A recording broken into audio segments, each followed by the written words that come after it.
जय श्री कृष्णा। आज भाद्रपद मास के पहले दिन आइए सुनते हैं श्री कृष्ण लीला का पहला अध्याय। एक बार धरती माता बहुत दुखी हुई। कंस जैसे बहुत से असुरों ने धरती माँ को बहुत परेशान किया। धरती पर पाप बढ़ गया। पृथ्वी ने गौ का रूप बनाया और आंखों में आंसू लिए ब्रह्मा के पास गए और कहा, बेटा ब्रह्मा, मेरे ऊपर पाप बहुत बढ़ गया है और मैं पाप से दबी जा रही हूँ। ब्रह्मा जी बहुत दुखी हुए और भगवान विष्णु के पास क्षीर सागर गए।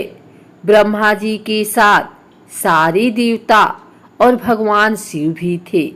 भगवान विष्णु की सबने स्तुति की। भगवान की आकाशवाणी सुनाई दी। ब्रह्मा बोले कि देवताओं, मुझे भगवान की आज्ञा हुई है कि मैं जल्दी ही धरती पर देवकी और वसुदेव के पुत्र के रूप में जन्म लूंगा और मेरे साथ श्री बलराम जी और राधा जी भी अवतार लेंगे और तुम अपने अपने अंशों से जाकर यादव कुल में अवतार धारण करो। सब देवताओं ने भूरी भूरी प्रशंसा की है। मथुरा के राजा थे उग्रसेन, इनके भाई थे देवक। उग्रसेन के 5 बेटियां और 9 बेटे थे। देवक महाराज की 6 बेटियों की शादी सूरसेन के बेटे वसुदेव से कर चुके थे। अंत में देवकी की शादी भी वसुदेव से मंगल मुहूर्त में कर दी। एक कंस की चचेरी बहन थी। देवता फूलों की बारिश कर रहे हैं। मंगल गान गाया जा रहा है। महाराज ने बहुत सा सामान अपनी बेटी को दिया। जब विदा का समय आया तो रथ में देवकी और वसुदेव दोनों विराजमान हैं। सबकी आंखों में आंसू थे। कंस भी रो रहे थे। कंस को अपनी बहनों से ज्यादा देवकी से प्रेम था, क्योंकि घर में सबसे छोटी है। मैंने अपनी बहन को इतना प्यार दिया है तो क्या मैं इसके घर तक इसे नहीं छोड़ के आ सकता। कंस ने सारथी को उतार कर खुद घोड़ों की रास पकड़ ली और महलों की ओर चले।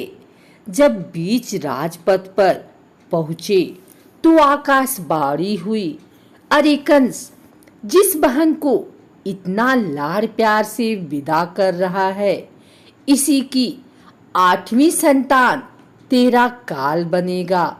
जैसे ही कंस ने सुना तो म्यान से तलवार निकाल ली।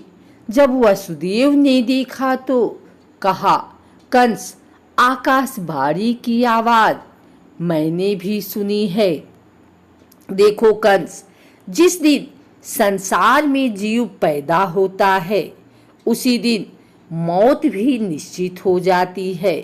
अगर देवकी के बालकों से तुम्हारी मृत्यु होने वाली होगी तो उसे कोई टाल नहीं सकता है। लेकिन एक बात मैं तुमसे कहना चाहता हूँ, तुम्हें अपनी बहन से डर नहीं है, इसके बालकों से है।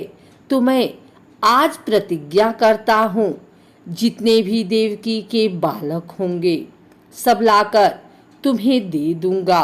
वसुदेव ने अपने जीवन में कभी झूठ नहीं बोला था। कंस को विश्वास हो गया। देवकी और वसुदेव दोनों को बंधन से मुक्त कर दिया। कुछ समय बाद बेटा हुआ। नाम रखा कीर्तिमान। बालक लेकर कंस को दिया।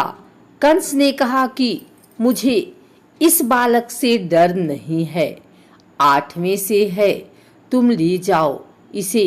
वसुदेव लेकर चले गए।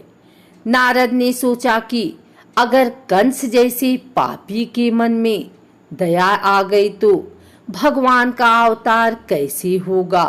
अपनी बीड़ा लेके कंस के पास आए और बोले, कंस, देवकी के बालकों का क्या हुआ। कंस ने कहा, मुझे 8वें बच्चे से डर है, पहले से नहीं।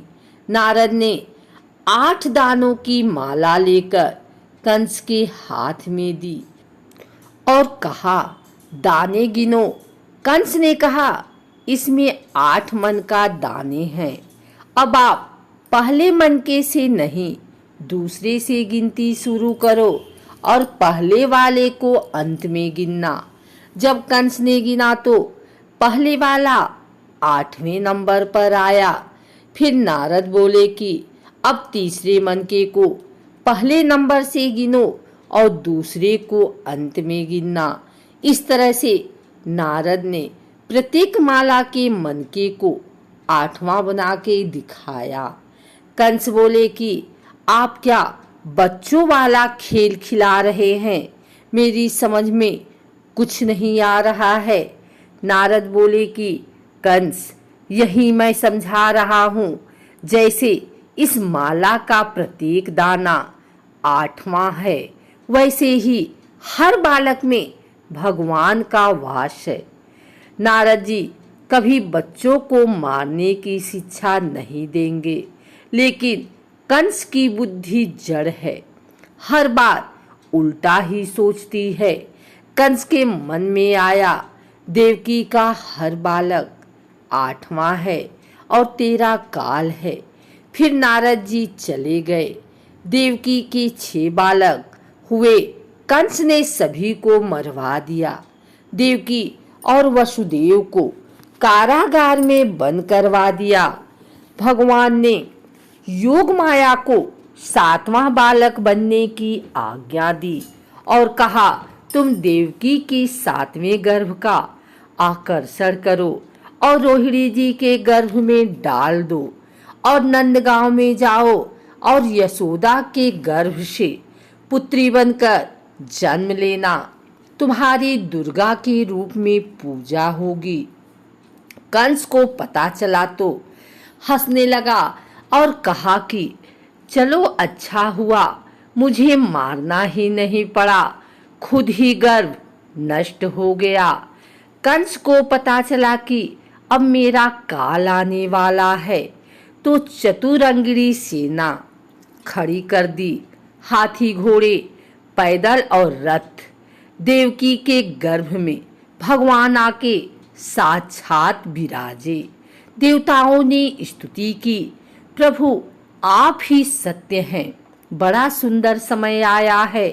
कृष्ण पक्ष बुधवार है और चंद्रमा रोहिणी नक्षत्र के तीसरे चरण में प्रवेश कर रहा है। आकाश में तारों का प्रकाश है। एकदम से बादल गरजने लगे और बिजली चमकने लगी। सरोवर के कमल के फूल खिल रहे हैं। अग्निकुंडों में अग्नि प्रज्वलित हो गई है। मंद मंद बारिश होने लगी है। अर्धरात्रि का समय है। देवकी और वसुदेव के हाथ पैरों की बेड़ियां खुल गई है और भगवान कृष्ण ने चतुर्भुज रूप से अवतार लिया है। देवकी और वसुदेव ने भगवान की स्तुति की है। देवकी ने कहा कि प्रभु आपका रूप दर्शनीय नहीं है, आप और बालकों की तरह छोटे से बन जाइए।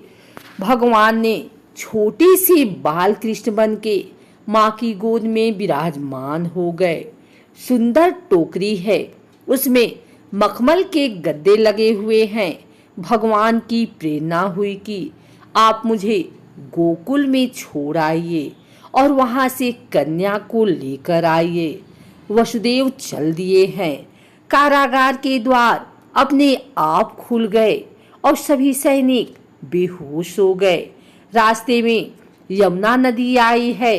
वसुदेव जी यमुना पार कर रहे हैं, लेकिन यमुना की भगवान कृष्ण की पटरानी है। पैर छूना चाहती हैं लाला के, लेकिन ससुर जी लाला को टोकरी में लिए हुए हैं। यमुना ने अपना जल स्तर बढ़ाना शुरू किया। भगवान बोले, अरे यमुना, ये क्या कर रही है? देख, अगर मेरे बाबा को कुछ हुआ तो अच्छा नहीं होगा।